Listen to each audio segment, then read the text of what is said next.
Hello students, कैसे हो आप। आज हम लोग सेमीकंडक्टर्स टॉपिक पे जो है चर्चा करेंगे। इसे समझने के लिए हमें पहले सेमीकंडक्टर्स मटेरियल को जानना होगा। क्या है हमारा semiconductor material.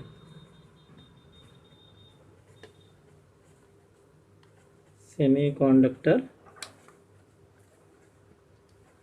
Materials semiconductors materials को जानने के लिए हमें इनके एटॉमिक स्ट्रक्चर को समझना होगा। ठीक है। अब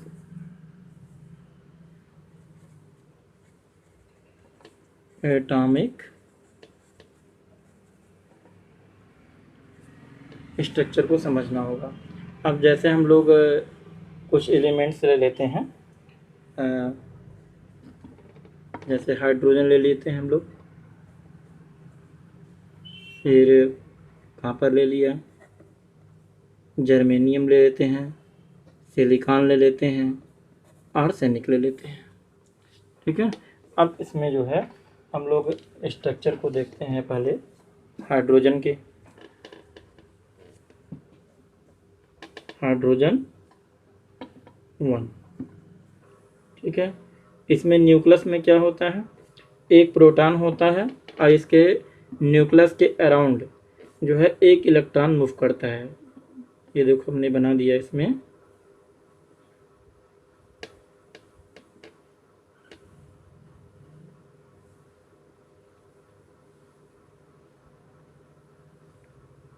ये हमारा बीच में न्यूक्लियस हो गया।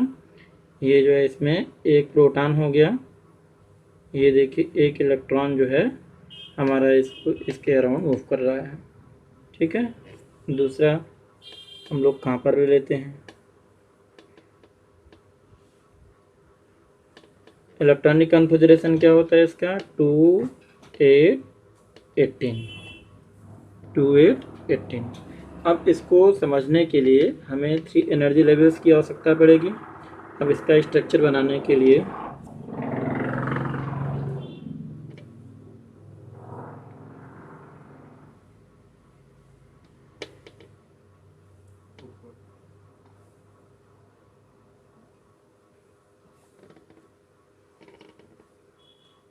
अब इसमें जो है, इसमें हमने 3 बनाया ना, तो ये देखिए एक ये हो गया आपका, दूसरा इसको हम डॉट लाइन द्वारा ही शो कर दे रहे हैं, ये हमारा थर्ड हो गया, और ये हमारा क्या हुआ, न्यूक्लियस हो गया। अब ये हमने बताया यहाँ पे 2 8 18 1, सॉरी 1 छूट गया था, 2 8 18 1। अब ये जो है हमारा कॉपर का एटॉमिक स्ट्रक्चर हो गया। इसमें जो है 29 प्रोटॉन, यानी कि न्यूक्लियस में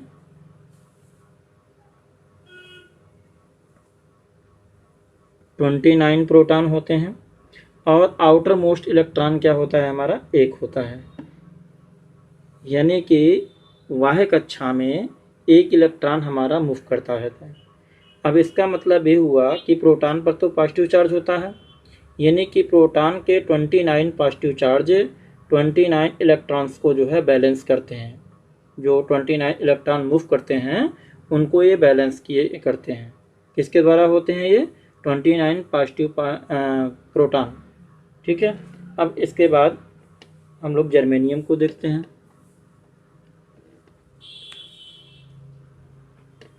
जर्मेनियम का एटॉमिक नंबर क्या होता है, 32।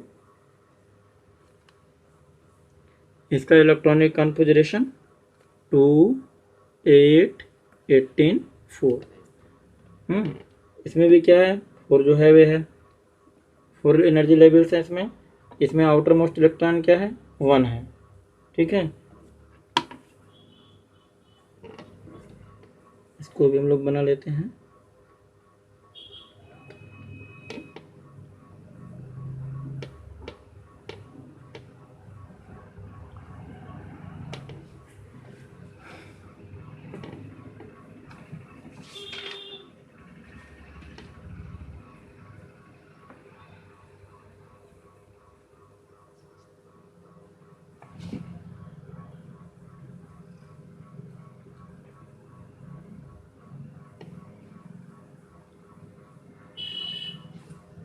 ये हमारा हो गया।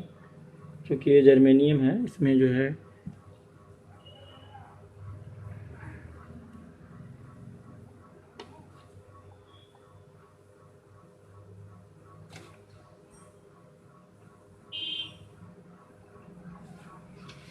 यानी देखिए इसमें भी जो है, इसमें क्या हो जाएंगे, ये फर्स्ट कक्षा है इसकी, इसमें 2 इलेक्ट्रॉन, इसमें क्या हो जाएंगे 8 इलेक्ट्रॉन, इसमें 18 हो जाएंगे, और एक जो है आपका और बनेगा इसमें 18 हो गए,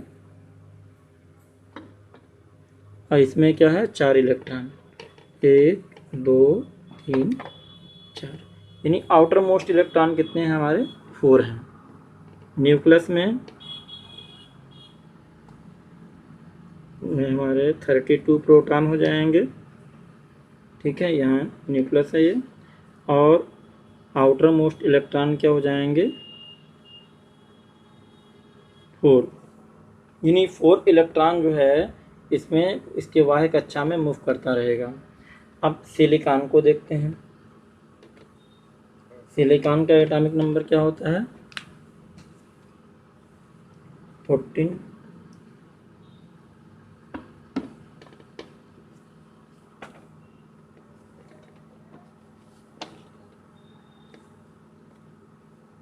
टू 8 4 2 8 4।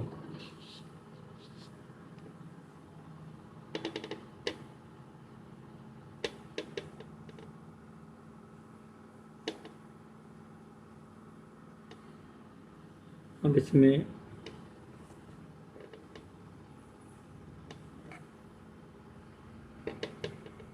ये हमने बना दिया 1 2।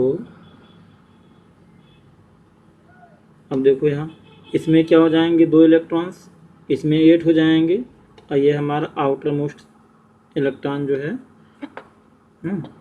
ये आउटर सेल में जो है आपके 4 इलेक्ट्रॉन मूव करेंगे, और ये हमारा क्या हो गया न्यूक्लियस। न्यूक्लियस में आपके 40 प्रोटॉन, ठीक है, 40 प्रोटॉन और 16 न्यूट्रॉन हो जाएंगे इसमें। ये हमारा सिलिकॉन का हो गया। अब आप ये देखोगे कि इनके यानी जर्मेनियम और सिलिकॉन के न्यूक्लियस जो है इनके दोनों में जो है आउटर मोस्ट इलेक्ट्रॉन्स क्या हैं 14 हैं। दोनों में आउटर मोस्ट इलेक्ट्रॉन 14 है, अर्थात ये ट्राइवेलेंट पदार्थ जो है महत्वपूर्ण सेमीकंडक्टर है, यानी कि दोनों के आउटर मोस्ट यानी वैलेंस इलेक्ट्रॉन क्या है संयोजी इलेक्ट्रॉन 4 हैं। तो यही जो है टेट्रावैलेंट मटेरियल, यही जो है महत्वपूर्ण सेमीकंडक्टर हुए, और दोनों के एटॉमिक स्ट्रक्चर में चूँकि समानता है तो इनके गुणों में भी समानता होगी, इनके गुणों में भी समानता होगी। अब यहाँ पे देखें, यहाँ पे अंदर के कक्षा है, देखिए हमने 4 बनाए हैं ना, एक हाइड्रोजन, कॉपर, जर्मेनियम और सिलिकॉन।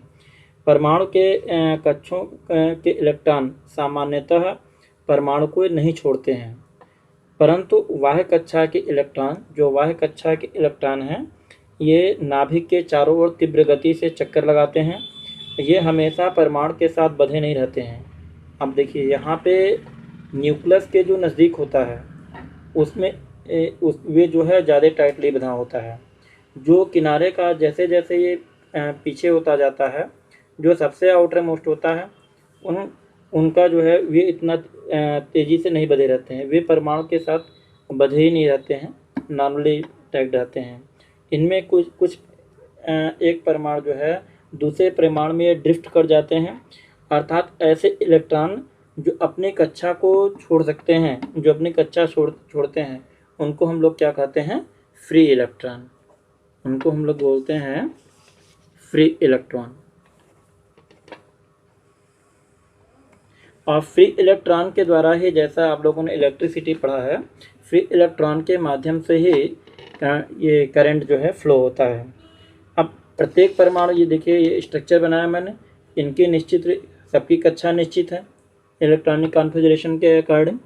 इसमें हमने 2 8 एक हमने कम कर दिया है, इसमें एक और आप बढ़ा लो, ठीक है। अब यहाँ पे जो ये कक्षा है, ये जो है इलेक्ट्रॉन के एनर्जी लेवल को ये शो करता है और इसे जो है इलेक्ट्रॉन वोल्ट के द्वारा जो है दर्शाया जाता है। यानी कि जो इसकी कक्षा है वह इसके एनर्जी लेवल को शो करेगी।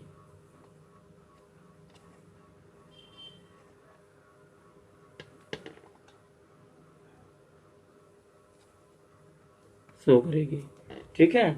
और इसको हम लोग इलेक्ट्रॉन वोल्ट के ईवी से दर्शाते हैं। अब ये तो हमारा था कि ये जो सेमीकंडक्टर्स एलिमेंट हैं उनका जो है स्ट्रक्चर, मटेरियल्स, ठीक। अब एक एक मेटल और भी छूट रहा है मटेरियल, वो है आर्सेनिक। तो आर्सेनिक को भी हम लोग एक बार देख लेते हैं यहाँ पे। आर्सेनिक 33, इसमें क्या है, आउटर मोस्ट इलेक्ट्रॉन जो होते हैं वे क्या होते हैं, 5 होते हैं।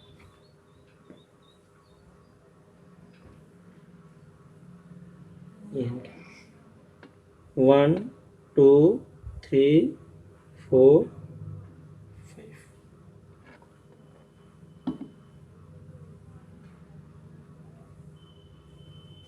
ये क्या होता है, 2 8 18 5। इनका इलेक्ट्रॉनिक कन्फिग्रेशन 2 8 18 5। अब इसमें जो है उसी प्रकार से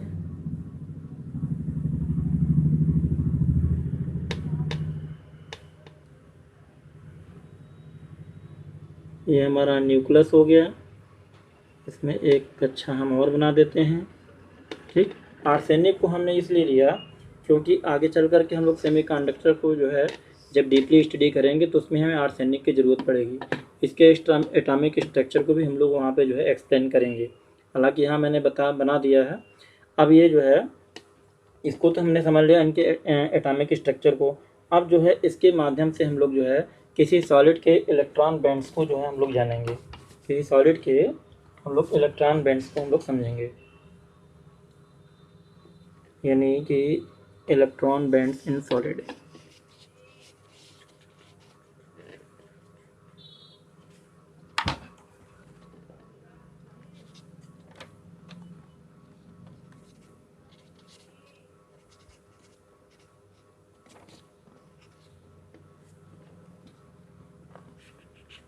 एनर्जी बैंड दूसरे से बोलते हैं।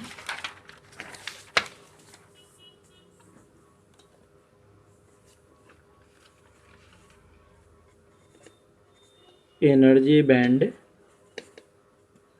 In solids.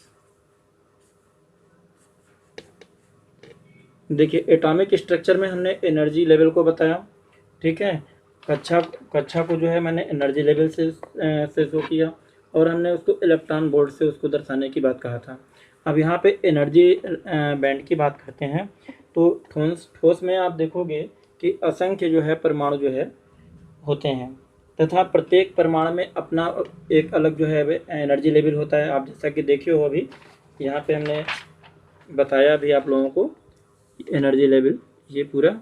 तो इसमें जो है सबके अपने अपने अलग अलग प्रत्येक परमाणु का ऊर्जा स्तर होता है और परमाणु के प्रथम ऊर्जा स्तर से संबंधित जो है लाखों इलेक्ट्रॉन हो सकते हैं।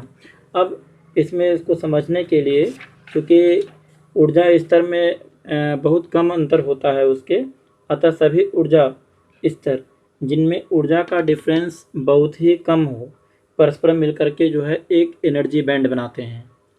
अब ये एनर्जी बैंड देखिए कैसे बनते हैं, क्योंकि ऊर्जा स्तर में बहुत कम ऊर्जा एनर्जी लेवल। जैसे हमने ये कोई ले लिया एटॉमिक स्ट्रक्चर का, मान लीजिए कोई एक पार्ट ले लिया एक, ठीक है। इसमें हम कहने हमने कहा कि लाखों इलेक्ट्रॉन है इसमें, ठीक है। जब ये पूरे भरे रहेंगे तो इनके भी जो गैपिंग्स रहेगी, अर्थात जो एनर्जी लेवल्स की जो एनर्जी लेवल्स है वो जो है बहुत कम रहेगा। अब ये सभी एनर्जी लेवल जिनमें डिफरेंस बहुत कम होता है ये मिल करके जो है यही मिल करके जो है क्या बनाते हैं, एनर्जी बैंड बनाते हैं। अब इसको समझने के लिए हम लोग एक एनर्जी ग्राफ बनाते हैं इसमें।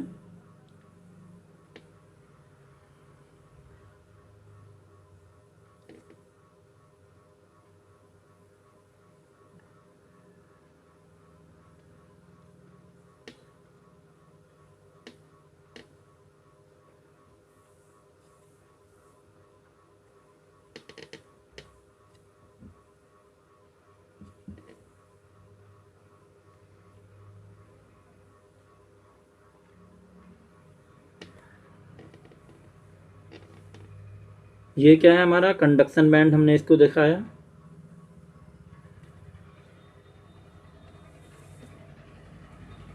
ये हमारा फर्स्ट बैंड, ये हमारा सेकंड बैंड हो गया, ये हमारा क्या है थर्ड बैंड। ये सब क्या है, ये सब वैलेंसी बैंड है, ठीक है। ये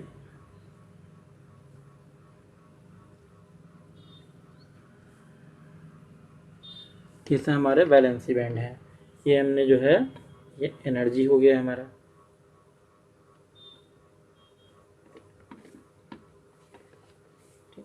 वैलेंस इलेक्ट्रॉन द्वारा निर्मित इस चार्ट को हम लोग देखते हैं यहाँ पे देखिए सबसे ऊपर कंडक्शन बैंड को हमने दिखाया है। दूसरा बैंड क्या है हमारा वैलेंसी बैंड, इसमें क्या है इलेक्ट्रॉन पूरे भरे हुए हैं। इसके बाद सेकंड बैंड है, इसका थर्ड बैंड है, इस सब में जो है पूरे इलेक्ट्रॉन भरे हुए हैं। लेकिन हमारा ये सबसे पहला वाला जो बैंड है कंडक्शन, ये पूर्णतया खाली है। अब इसमें जो लेकिन इलेक्ट्रॉन जो चूँकि इलेक्ट्रॉन इसमें पूरे भरे हुए हैं, ठीक, और यहाँ पे जो है ये पूर्णतया खाली है, तो ये इनमें जो है कूद करके जा सकते हैं, इनमें जो है ये कूद करके जा सकते हैं। लेकिन बैलेंस बॉन्ड के इलेक्ट्रॉन बैलेंसी के अकॉर्डिंग ही होते हैं। जो इलेक्ट्रॉन होते हैं इसमें ये बैलेंसी के कारण ही होते हैं, मतलब जो इनका बैलेंस होता है उसी के अकॉर्डिंग ये मौजूद होते हैं।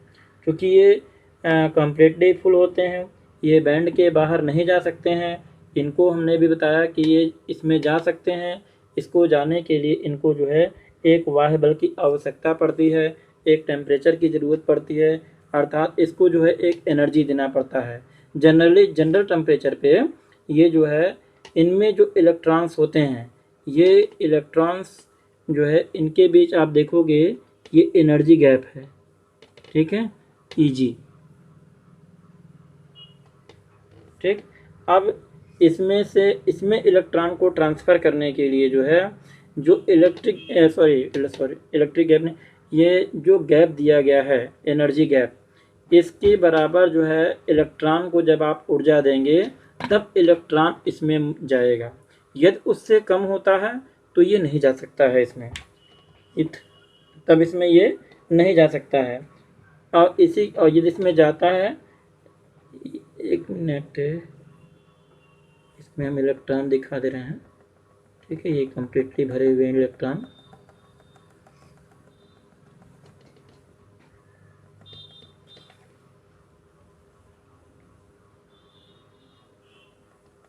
देखिए ये भर गया इलेक्ट्रॉन है पूरा। अब इसमें देखिए बिल्कुल जगह नहीं है, ठीक।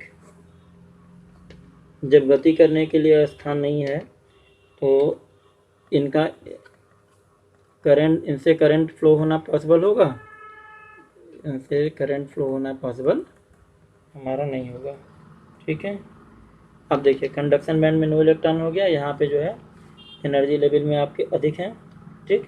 अब यहाँ पे सारी कला क्या है इसकी, इन दोनों के बीच के गैप की है। यानी इसमें ये इसको भरने के लिए कंडक्शन बॉन्ड में इलेक्ट्रॉन को ले जाने के लिए जो है प्रत्येक इलेक्ट्रॉन पर इतना एनर्जी जब हम देंगे, यानी इनकी गैप जो है जितना है, इनको हम लोग इलेक्ट्रॉन वोल्ट से शो करते हैं, इनके बराबर जो है जो हम इलेक्ट्रॉन को एनर्जी देंगे तब ये इसमें जा सकता है, ठीक।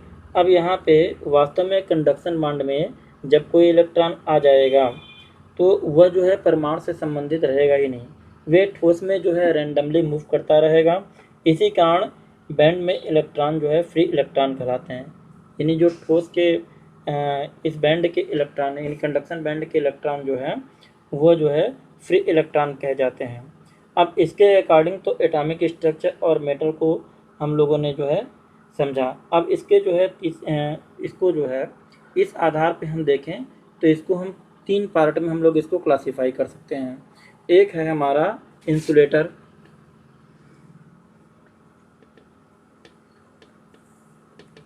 दूसरा क्या है सेमीकंडक्टर, और तीसरा क्या है कंडक्टर। अब इसमें हम लोग जो है इंसुलेटर की बात करते हैं।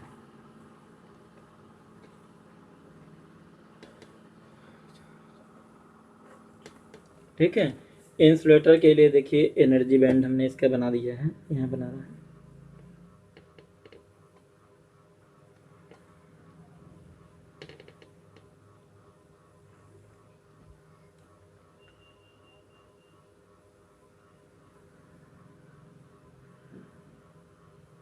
ये फॉरबिडन गैप है, ये जो एनर्जी लेवल वाला गैप मैंने यहाँ बताया था, समझाया था आपको, ये गैप यहाँ पे है।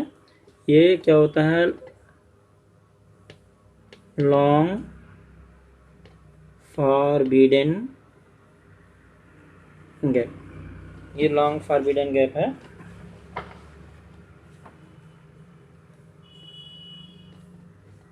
ये जो है इसमें कितना होता है, 5 इलेक्ट्रॉन वोल्ट होता है। अब देखिए यहाँ पे ये फॉरबिडन गैप हो गया। अब यहाँ इस फिगर को जरा देखिए, ये हमने बताया कंडक्शन बॉन्ड, और ये क्या थे हमारे वैलेंसी बॉन्ड थे, इनके बीच में हमारा ये फॉरबिडन गैप था, ये एनर्जी लेवल वाला गैप। जस्ट इसी प्रकार से हमने इंसुलेटर में हमने शो किया है, इनका जो गैप है ये लंबा है, अर्थात ये हमने इसमें ऐसे मैं दिखा दे रहा हूँ इसको,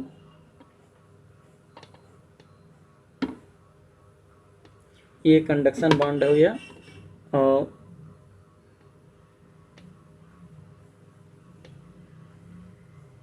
ये हमारे बैलेंस बॉन्ड हो गए।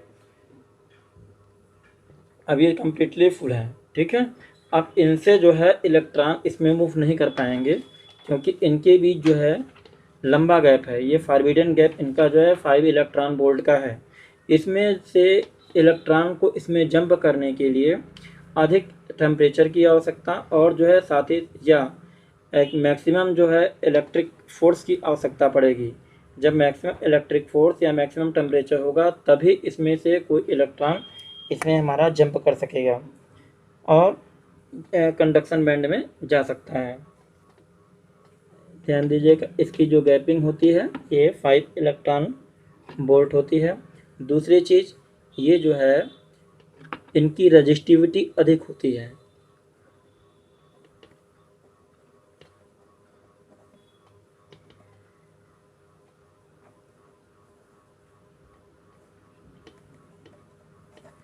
इनकी रजिस्टिविटी क्या होती है, मैक्सिमम होती है।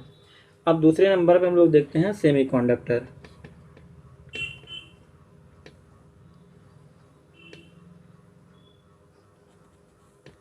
सेमीकंडक्टर में क्या है, सेमीकंडक्टर की रजिस्टिविटी क्या होती है, इंसुलेटर से कम होती है और कंडक्टर से जो है अधिक होती है।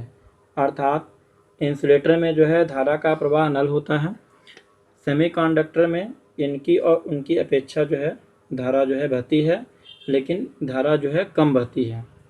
ठीक है, और कंडक्टर की अपेक्षा इनका बनाने के लिए हम लोग ये देखिए, हम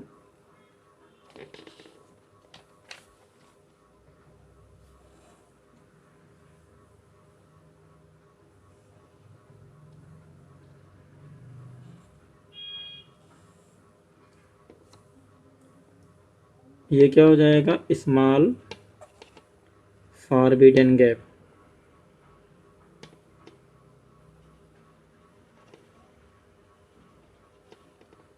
स्मॉल फॉरबिडन गैप है हमारा। ठीक, अब यहाँ पे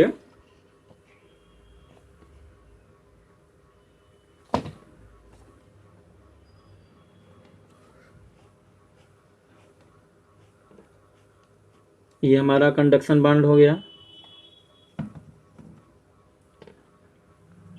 और ये हमारा क्या हो गया, सॉरी,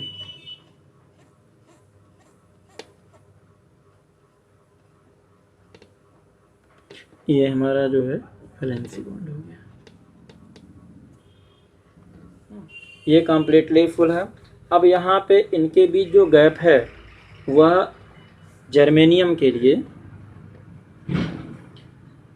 0.72 इलेक्ट्रॉन वोल्ट होता है। सिलिकॉन को, ये देखिए जर्मेनियम और सिलिकॉन ये हमारे जो है महत्वपूर्ण सेमीकंडक्टर मटेरियल हैं। इन्हीं के विषय में, इन्हीं पर हमें स्टडी करना पड़ेगा। पूरे सेमीकंडक्टर्स में।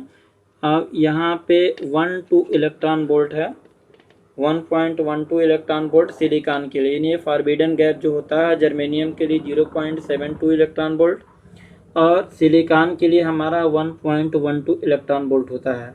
अब यहाँ पर देखें आप इंसुलेटर में ये गैप ज़्यादा था, लॉन्ग था। यहाँ पे 5 इलेक्ट्रॉन वोल्ट थे। जैसे इसमें से जंप करके इसको जाने में दिक्कत थी, यहाँ पे नहीं जा पाता था।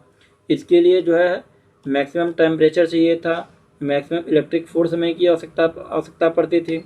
यहाँ पर क्या है कि इसमें कुछ इलेक्ट्रॉन इसमें मूव करेंगे, जनरल टेम्परेचर पर इनके कुछ इलेक्ट्रॉन इसमें जाते हैं।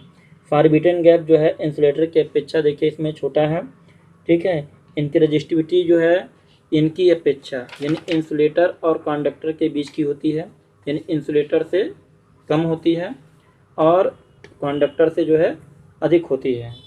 और सामान्य तापक्रम पर ये परमाणु ऊर्जा प्राप्त करके बैलेंसी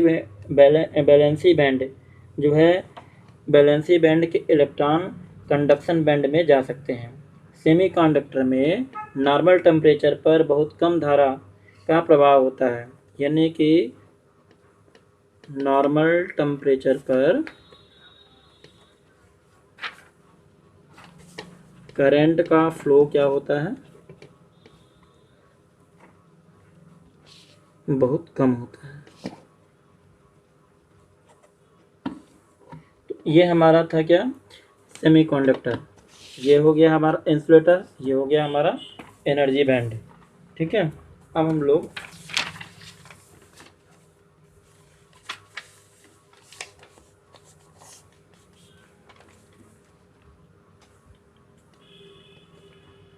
नेक्स्ट हम लोग देखते हैं कंडक्टर।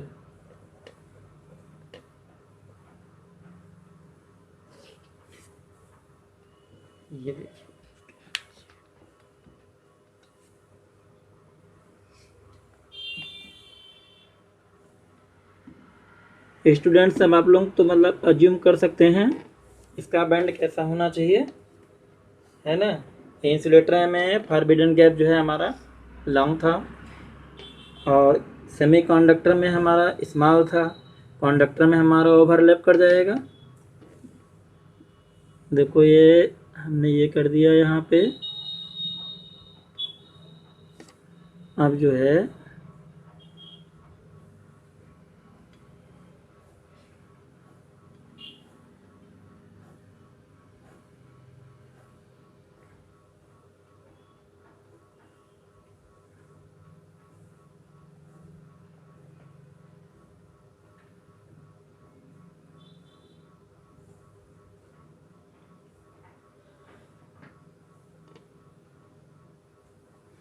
ये हमारा क्या है, कंडक्शन बांड।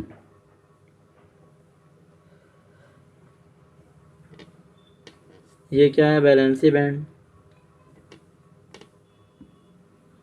इसमें वैलेंस इलेक्ट्रॉन है। अब देखो ये जो हम इतना दिखा दिए हैं, ये जो है फॉरबिडन गैप नथिंग है, नहीं के बराबर, ठीक है। ये हमारा नहीं के बराबर है। ये जो है ये इस तरह से जो है ओवरलैप कर रहे हैं। ये हमारा इस तरह से जो है इलेक्ट्रॉन ओवरलैप कर रहे हैं। ये प्रक्रिया जनरल टेम्परेचर पे है, ठीक। ये प्रक्रिया हमारी जनरल टेम्परेचर पे है। सामान्य ताप पर मेटल जैसे हमारा कापर हुआ, सिल्वर हुआ, एल्युमिनियम हुआ है, इसमें फिर इलेक्ट्रॉन जो है काफ़ी संख्या में होते हैं। इसे कंडक्शन बैंड और वैलेंसी बैंड के मध्य इसमें जो है कोई एनर्जी गैप नहीं होता है। ये दोनों बैंड एक दूसरे को देखिए यहाँ पे ओवरलैप कर रहे हैं, जिसके कारण वैलेंसी बैंड के इलेक्ट्रॉन कंडक्शन बैंड में आ जाते हैं। इनकी रजिस्टिविटी क्या होती है, हमने इंसुलेटर की बताया था, सबसे अधिक होती है। सेमीकंडक्टर की उससे कम होती है और कंडक्टर की क्या होती है, रजिस्टिविटी सबसे कम होती है, नथिंग होती है, ठीक है। इसी वजह से जो है इसमें करंट फ्लो होता है और इसकी अच्छे चालकों में जो है काउंटिंग होती है। ये अच्छे चालक की तरह व्यवहार करते हैं। इस प्रकार आप लोगों ने जो है सेमीकंडक्टर फिजिक्स में जो है सेमीकंडक्टर्स मटेरियल के विषय में आप लोगों ने जाना, ठीक है। और इसके बाद इसके एटॉमिक स्ट्रक्चर को भी आपने जाना,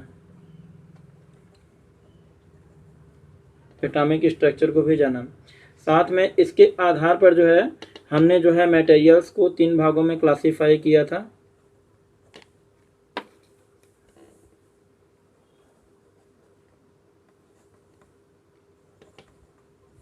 हमने बताया क्या, इंसुलेटर,